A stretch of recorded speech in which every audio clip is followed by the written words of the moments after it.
Assalamualaikum warahmatullahi wabarakatuh. Kembali lagi bersama saya Berhot Fikri. Hari ini kita akan membahas mengenai patofisiologi tuberkulosis atau TBC. Banyak faktor risiko yang dapat mengaruhi orang terinfeksi oleh tuberkulosis. Salah satunya adalah sistem imun yang tidak adekuat. Sistem imun yang tidak adekuat ini biasanya pada anak-anak atau orang yang sudah lanjut usia karena memang sistem imunnya pada anak-anak masih belum terbentuk dengan baik, sedangkan pada orang yang sudah lanjut usia mengalami penurunan yang sangat drastis. Selain itu juga tenaga kesehatan juga dapat memiliki risiko terbesar dalam infeksi tuberkulosis. Nah, selain itu juga rumah yang minimal ventilasi, lingkungan yang padat penduduk merupakan faktor-faktor yang dapat memperberat terjadinya risiko terinfeksi aktif TBC. Nah, orang yang terinfeksi aktif TBC ini dapat menyebarkan infeksi tersebut dengan 3 cara. Yang pertama adalah droplet.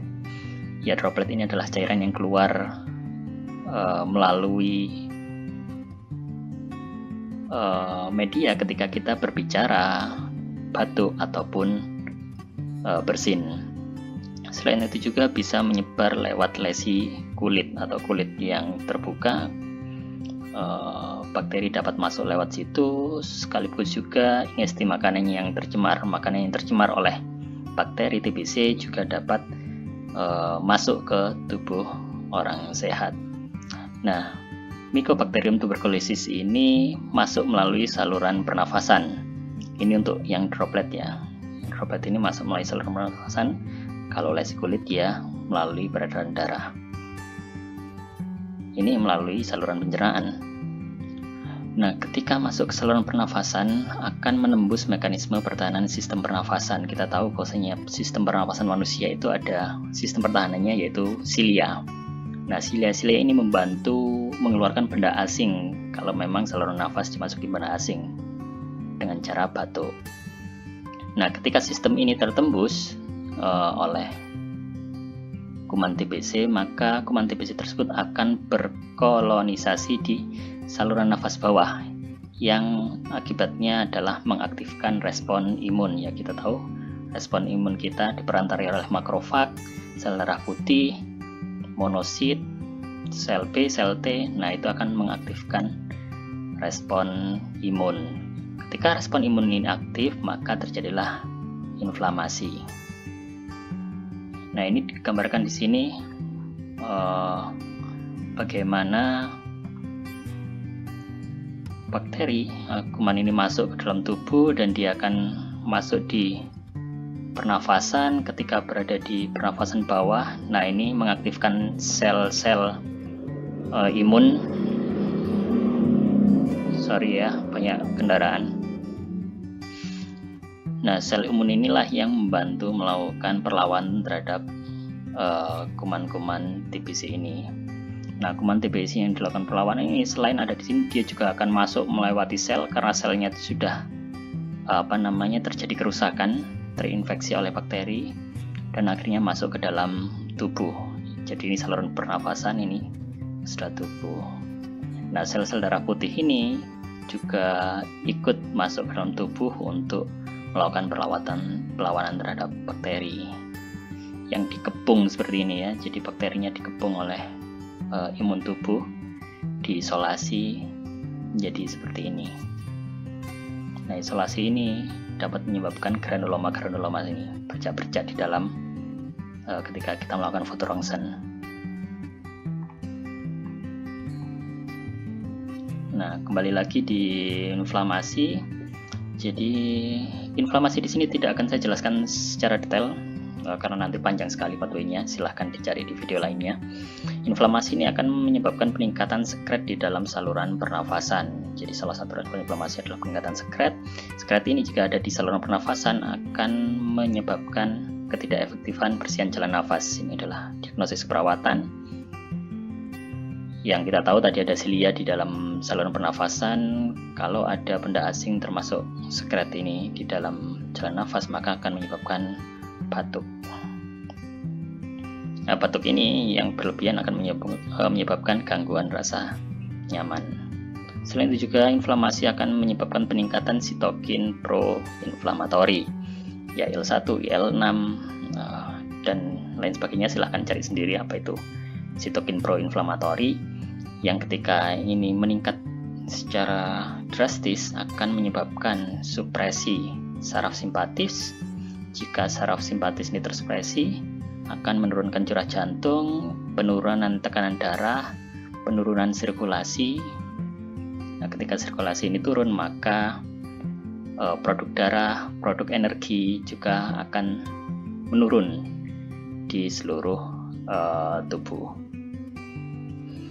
Nah, selanjutnya peningkatan sitokin proinflamatori juga akan mencapai ke otak. Jadi sitokin ini akan mempengaruhi pembentukan prostaglandin di otak. Ketika dibentuk prostaglandin di otak, akan merangsang hipotalamus untuk meningkatkan set point tubuh yang menyebabkan menggigil. Menggigil fungsinya adalah untuk meningkatkan suhu tubuh basal. Nah, peningkatan suhu tubuh ini akan menyebabkan hipertermi. Ini adalah patofis yang sederhana tentang hipertermi. Silahkan cari sendiri di video yang lain tentang bagaimana hipertermi ini bisa tercetus. Peningkatan sitokin proinflamatori juga dapat meningkatkan aktivitas enzim IDO, ya, idoleamin 2,3 dioksigenasi. Hal ini akan menyebabkan degradasi triptofan. Triptofan ini adalah asam amino pembentuk utama serotonin, dan ketika triptofan ini terdegradasi, maka akan menurunkan kadar serotonin otak. Dan ketika serotonin otak menurun, silahkan googling apa fungsi serotonin otak, akan menyebabkan gangguan psikologis dan juga akan meningkatkan kecemasan atau sampai pada depresi. Peningkatan sitokin proinflamatori juga akan menuju sistem saraf pusat sama ke otak ini tadi. Ini ke otak, ini juga ke otak, yang mempengaruhi fungsi neurotransmitter otak, pengendali nafsu makan, sehingga menyebabkan anoreksia, kehilangan nafsu makan yang berlebihan. Sehingga hal ini akan menyebabkan asupan nutrisi kurang, yang menyebabkan penurunan massa tubuh, berat badan menurun, dan terjadilah diagnosis ketidakseimbangan nutrisi kurang dari kebutuhan. Inflamasi sendiri akan meningkatkan kebutuhan energi. Peningkatan kebutuhan energi ini akan meningkatkan metabolisme basal, sehingga tubuh akan memecah simpanan-simpanan energi di dalam tubuh, mulai dari simpanan lemak, simpanan protein, yang mengakibatkan hiperkatabolisme. Nah, ini penggunaan cadangan energi lemak dan otot. Nah, ketika energi ini terus-terusan digunakan, terus-terusan dipecah, maka akan kehilangan energi. Kehilangan energi menyebabkan fatigue, dan akhirnya timbullah diagnosis keletihan. Jika keletihan ini berlanjut, akan menyebabkan intoleran aktivitas. Inflamasi ini akan menyebabkan sel T dan jaringan fibrosa membungkus makrofag dan hasil basil tuberculosis. Ya, ini tadi yang saya jelaskan di sini. Jadi makrofag yang sudah membungkus basil TBC tadi juga akan dibungkus lagi dengan jaringan fibrosa. Hal ini koloni ini ya, yang ada di sini, ini koloni antara jaringan fibrosa, sel T, dan makrofag beserta kuman di dalamnya. Ini yang kecil-kecil ini adalah kumannya. Nah, koloni ini akan disebut sebagai tuberkel. Nah, tuberkel ini lama-kelamaan akan mengalami kalsifikasi dan menyebabkan eksudasi. Hal ini akan menyebabkan nekrosis atau kerusakan sel-sel di dalam ini. Jadi tuberkel ini yang banyak ini juga akan menyebabkan sel-sel di sini ini mengalami kerusakan atau nekrosis, perkejuan. Nah, ini menyebabkan kavitasi kuman, jadi kumpulan-kumpulan kuman yang berada di paru-paru. Inilah yang disebut dengan infeksi primer. Nah, sedangkan sel T dan fibrosa yang membungkus makrofag dan tuberkel tadi akan menyebabkan fibrosis, yaitu tadi timbul jaringan parut. Jadi jaringan-jaringan yang sudah rusak itu akan menimbulkan jaringan parut, jadi jaringan-jaringan kosong. Nah, jaringan parut ini yang kaku dan tidak elastis ini akan menurunkan daya regang paru. Akhirnya alveolus tidak kembali saat ekspirasi, gas tidak dapat berdifusi dengan baik di dalam paru-paru yang menyebabkan gangguan pertukaran gas. Hal inilah yang menimbulkan sesak.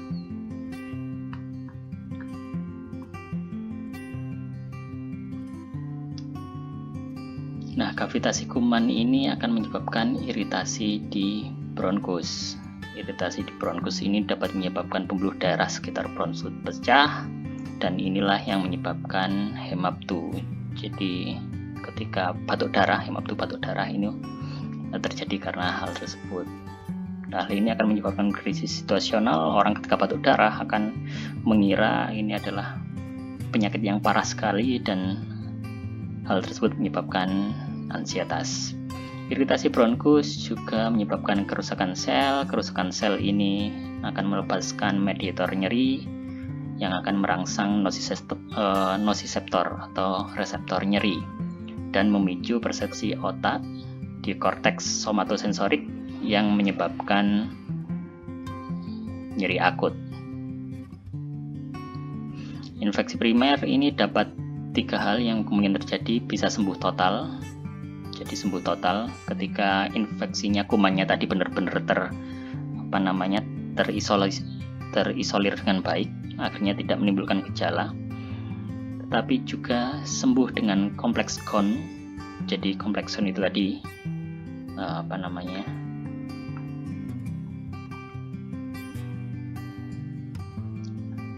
Nah, ini tadi ya kompleks Cone. Jadi ada koloni-koloni kuman yang bercampur dengan sistem imun kita. Nah, kalau di sini gambarannya seperti ini. Jadi ada gambaran-gambaran seperti ini. Nanti lama-lama kalau ini terus menyebar akan jadi kavitasi, dan semakin parah lubangnya lebih besar.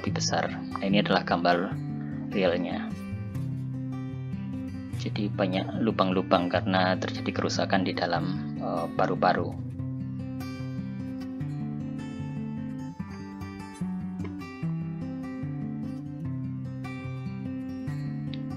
Nah, ini disebut dengan kompleks Cone. Ada kompleks kuman yang dorman atau tidur tadi. Jadi dia tidak mati, benar-benar mati, tetapi dia hanya terisolir di dalam yaitu tadi kompleks Cone itu tadi, dan dapat muncul kembali. Ini rekan-rekan sekalian, dapat muncul kembali ketika kondisi tubuh mengalami penurunan. Jadi ketika imun tidak kuat, tidak mampu lagi menahan kuman ini, maka akan muncul kembali. Jadi bisa pecah seperti ini sehingga kuman dapat menyebar kembali dan dapat menyebar lebih luas. Nah, jadi ketika tubuh mengalami penurunan dan kuman menyebar, ini disebut dengan infeksi post primer. Nah, kemungkinan ketiga, komplikasi menyebar ke seluruh tubuh secara limfogen, jadi masuk di dalam saluran limpa, bronkogen, yaitu tadi di saluran pernafasan, bisa menginfeksi orang lain dengan cara yang seperti di atas tadi, droplet, dan hematogen, jadi menyebar melalui pembuluh darah. Tadi ya sudah saya jelaskan di gambar, ketika pecah kompleks Cone-nya itu, tuberkelnya itu dapat menyebar melalui pembuluh darah, melalui kelenjar limfe, dan bronkogen melalui pernafasan menyebar ke orang lain. Infeksi primer ini yang dilakukan pengobatan OAT. Pengobatan OAT ini yang kita tahu dilakukan selama 6 bulan setiap hari. Jangka waktunya lama. Nah, ini menyebabkan krisis situasional, Jadi situasi yang menyebabkan peningkatan stres. Nah, jika orang tersebut memiliki strategi coping yang tidak ada kuat, maka akan menyebabkan diagnosis coping tidak efektif. Nah, ketika copingnya tidak efektif, terjadi putus pengobatan atau tidak tuntas. Diagnosis yang muncul adalah ketidakpatuhan. Selanjutnya, basil tuberkulosis bermutasi dengan cepat. Hal ini dapat beresiko terjadinya MDR atau di sini multi drug resistant. Jadi basil TBC sudah resisten dengan obat OAT yang diberikan. Nah, jadi rekan-rekan sekalian, ini adalah daftar rujukan yang kita gunakan. Ya, mungkin sampai di sini saja. Patofisiologi ini bisa jadi lebih rimbun lagi. Anda bisa kembangkan sendiri sesuai dengan gejala-gejala yang dialami oleh pasien TBC atau TBC. Jadi ini tidak berhenti sampai di sini. Jadi patofis itu bisa dikembangkan sendiri, rekan-rekan sekalian, tidak hanya ini untuk mengembangkan patofis TBC. Terima kasih atas perhatiannya. Semoga patofisiologi ini bermanfaat. Saya akhiri. Assalamualaikum warahmatullahi wabarakatuh, and keep healthy.